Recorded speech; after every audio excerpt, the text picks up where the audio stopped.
जा रही थी। जब वीडियो पहले से आपके पास था, आप तो जिलाधिकारी है ना सौम्या जी, तो आपको पहले ये जानकारी लेनी चाहिए थी। वीडियो सबने देखा है, आपको गिरफ्तारी पहले करनी चाहिए थी, लेकिन तब आपने गिरफ्तारी या डिटेन या पूछताछ या बातचीत करना मुनासिब नहीं समझा। और उसके बाद आप हमसे कहती हैं कि पहले मामले को शांत हो जाने दीजिए, उसके बाद हम बात करने की कोशिश करेंगे, उसके बाद हम देखते हैं क्या करना है।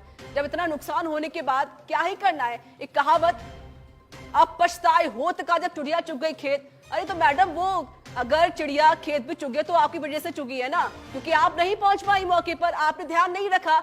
और जब पता था आपको, क्योंकि ये आप एक जिलाधिकारी, आपको ट्रेनिंग दी जाती है, आपको पता होता है कि क्या होने वाला है, क्या हो सकता है, लेकिन उसके बाद भी आप खामोश बन के बैठ जाती हैं कठपुतली की तरह। अरे क्यों मैडम, आपको एक्शन लेना चाहिए था, आपको नरेश मीणा से वार्तालाप करनी चाहिए थी, उसे डिटेन करना चाहिए था। तब तो आप नहीं कर पाई, तब तो आप हाथ पे हाथ धरे बैठी रही। उसके बाद जब सच पे धड़क की टीम उनसे बात करती है और कहती कि आप आइए एक बार और अपनी बात को साझा कर लीजिए, अपनी बात रखिए, उसके बाद मैडम कहती कि नहीं, मैं लाइव नहीं आऊंगी, मैं ऑन एयर नहीं आऊंगी, मैं तो उससे पहले मामला शांत हो जाए, वहां की जो आगजनी है पहले वो खत्म हो जाए, उसके बाद मैं आपसे बात करूंगी, उसके बाद मैं लोगों से बातचीत करूंगी। क्या मतलब हुआ इस चीज का? पहले तो आपको बात करनी चाहिए ना, आपकी जिम्मेदारी बनती है, आप जिलाधिकारी हैं।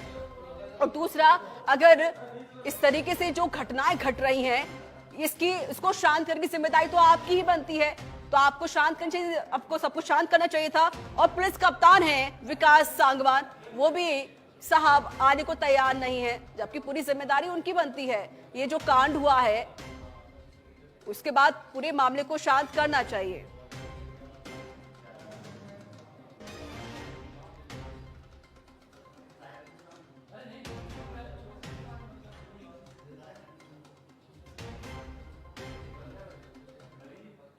और पल पल की अपडेट आप तक हम पहुंचा ही रहे हैं, तस्वीरें भी आप तक पहुंचाई जा रही हैं, कहां पर क्या हो रहा है। एक और बड़ी खबर आई है, नरेश मीणा के एसडीएम को थप्पड़ मारने का प्रकरण, अब इसको लेकर ये मामला तूल पकड़ता जा रहा है। एक और बड़ी अपडेट सामने आई है, मामले पर बोली है टोंक जिला कलेक्टर सौम्या झा। उन्होंने कहा कि पहले स्थिति नियंत्रण में हो जाए, उसके बाद बातचीत करेंगे। लाइव जुड़ने से इनकार कर दिया मैडम साहिबा ने, कहा अभी स्थिति पूरी तरह से नियंत्रण में नहीं है, कंट्रोल में नहीं है, पहले सिचुएशन कंट्रोल में आ जाए, आगजनी पर काबू पाने की कोशिश हम कर रहे हैं। हमारे जो पुलिस अधिकारी वहां पर पहुंचे हुए हैं वो कंट्रोल में करने की कोशिश कर रहे हैं, उसके बाद ही मैं बात करूंगी।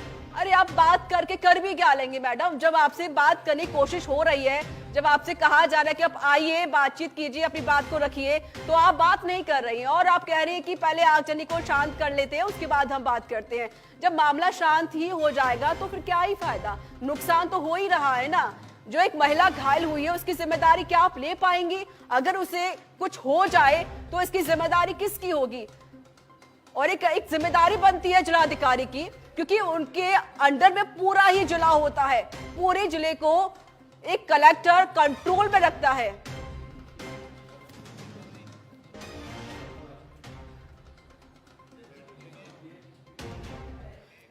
और इसी के साथ इस बुलेटिन में इतना ही। देश दुनिया की तमाम बड़ी खबरों के लिए बने रहिए सच पे धड़क के साथ। दीजिए मुझे इजाजत, फिर से होगी मुलाकात, रखिए अपना ख्याल, नमस्कार।